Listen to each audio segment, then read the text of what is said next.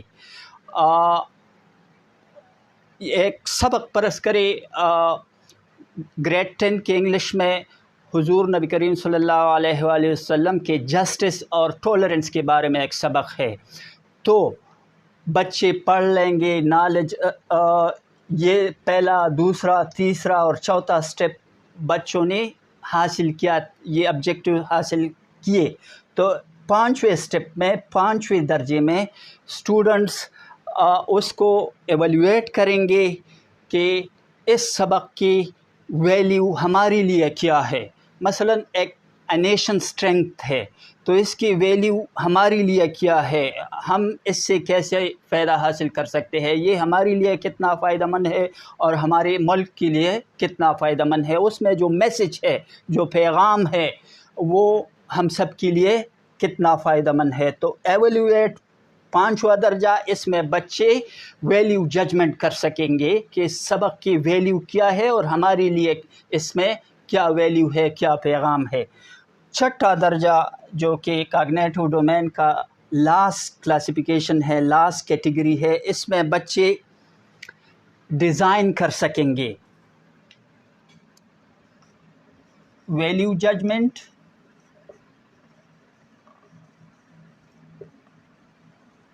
Value judgment اور 6 درجے میں اس کا مطلب ہے کریٹ کا مطلب ہے ڈیزائن، کیریکٹرائزیشن،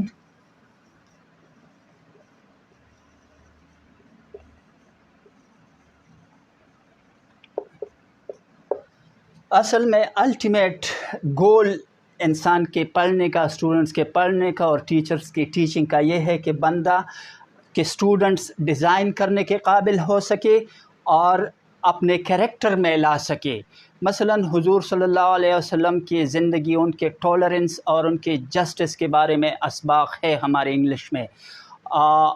تو وہ سبق پڑھنے کے بعد ہم اسٹوڈنٹس اس قابل ہو سکے کہ انہوں نے جو برداشت کیے یا ان کے جو جسٹس کا معیار تھا، انہوں نے اپنی زندگی میں جو جسٹس اور انصاف کے جو مثال قائم کیے، وہ ہم اپنی زندگی میں لانے کی کوشش کریں. وہ انصاف، ان کی سنت، ان کے اعمال، ان کے اقوال ہم اپنی زندگی میں لانے کی کوشش کریں. اور 6 کیٹیگری یا 6 درجے میں کسی سبق، کسی لیسن کا آبجیکٹیو یا گول یا ایم یہی کریکٹر کریٹ یا اپنے کریکٹر میں لانا ہے. تو ڈیئر اسٹوڈنٹس اینڈ فرینڈز، یہ جو بینجامن بلوم نے جو کیا تھا یہ جو 6 کیٹیگریز بنائے تھے، اس کو لرننگ یا یاد کرنے کے لیے آپ اس کو کر سکتے ہیں. سمپلی لکھ سکتے ہیں KCAASE،